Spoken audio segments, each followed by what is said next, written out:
So guys, this is our next video in continuation of stepper motor interfacing. So already we have sent you one video where how exactly the stepper motor program will work has been demonstrated.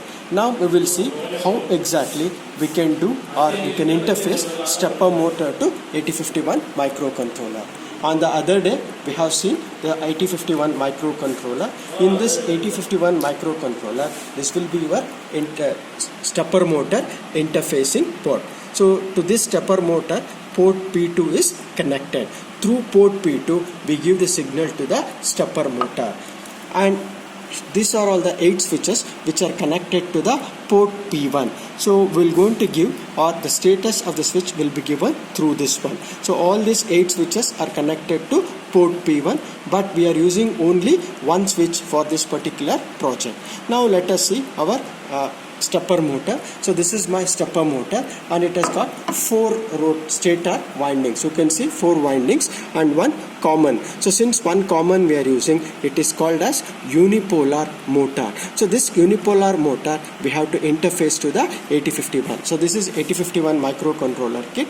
To this kit, to port P2, already the 8051 stepper motor is connected, and here you have got ULN 2003 driver. So with the help of this driver, we can run the stepper motor. So now to connect the stepper motor, we will be connecting over here. So here we will be connecting our stepper motor. Now I have connected the stepper motor.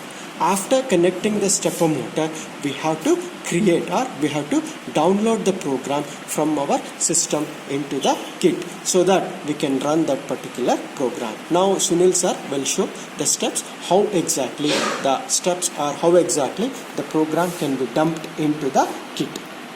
This is the program which I wrote on the board and explained to you to rotate the stepper motor in clockwise direction and anti-clockwise direction. Now I have already opened a project with the name Nitish, and there is a program which I'll remove it, the previous program. Now I'll add the stepper.asm, my stepper motor program, onto the project. So add existing files. From the existing files, I'll add the stepper motor program, stepper.asm, and close. This is the program, and I got added to the project Nitish. Now I'll check for error by rebuilding it, and you see that there are 0 errors. Now I'll debug this program.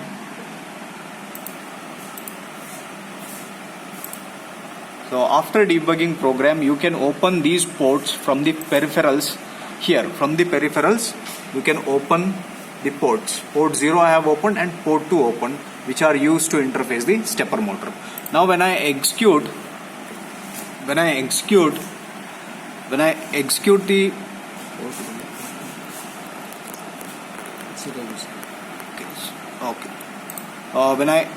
see here, this is from the peripherals. I need one more port 1. I don't need port 0, so I'll use port 1 and port 2. So these are my 2 ports which are used to interface the stepper motor. Now I'll execute the program, and you can see the variation here. Okay, you see the values which I used, 77, DD, EE, BB are rotating in a certain way to make the motor to rotate in clockwise direction. If at all it is 1, if the port 1.0 is 1, it will rotate in one direction. If at all I make it as 0, it will rotate in the other. The values are fed in the other way so that it rotates in the anti-clockwise direction.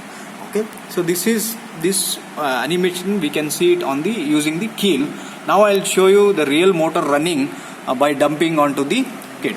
Okay, so before I go, so there are certain connections which I have to make, and certain things you should know before I make the connection. I need a software called as SISP in order to transfer the hex file which gets created by debugging the program. So debugging the program, and I have to transfer that hex file to the kit. So here there is a provision to create the hex file. Go to the target, right click and choose the options, and in the output there is a create hex file. This usually it will not be clicked. so there is no generation of the hex file. If I click this, select this option, so it will create the hex file. Okay, 11.05. and this is the 11.0592 megahertz frequency you have to select. So these are the options which you need to select. First one is target. Go to the target and make it as 11.0592 as the clock frequency, and in the output option you click this create hex file. So this will generate the hex file which is required to be transferred to the kit in order to run the program onto the kit. Okay, after selecting this, now I'll debug. Hence, after debugging, a hex file gets created. Okay, I'll show you the hex file later. Now I need a port. See, this is the program, this is the software I'll be using in order to transfer the hex file. So when I open this SISP icon,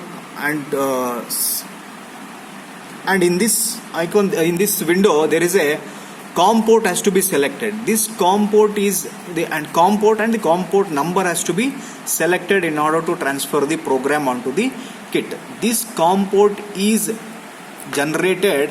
So when I connect this particular cable onto the kit, as you can see, and this USB, this port, when I connect to one end of the port has to be connected to the system and the other end to the kit.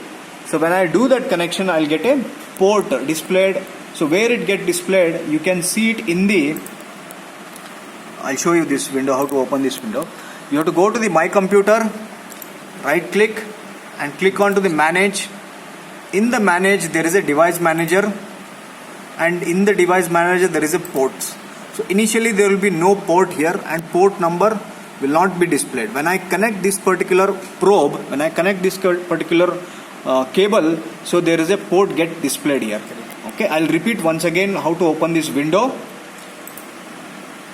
Go to the My Computer, right click, go to Manage.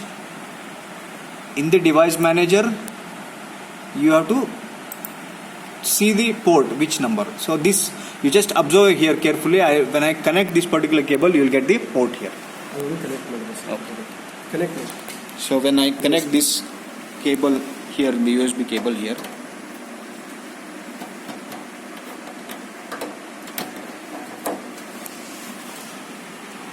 you can see here USB serial port is connected and it is showing that it is connected to COM25. This number is what I was looking for. This number I want, and this has to be selected in the SISP window.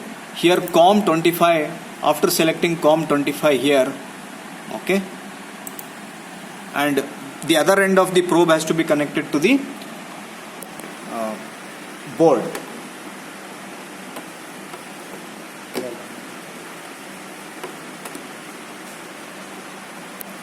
Okay. Switch.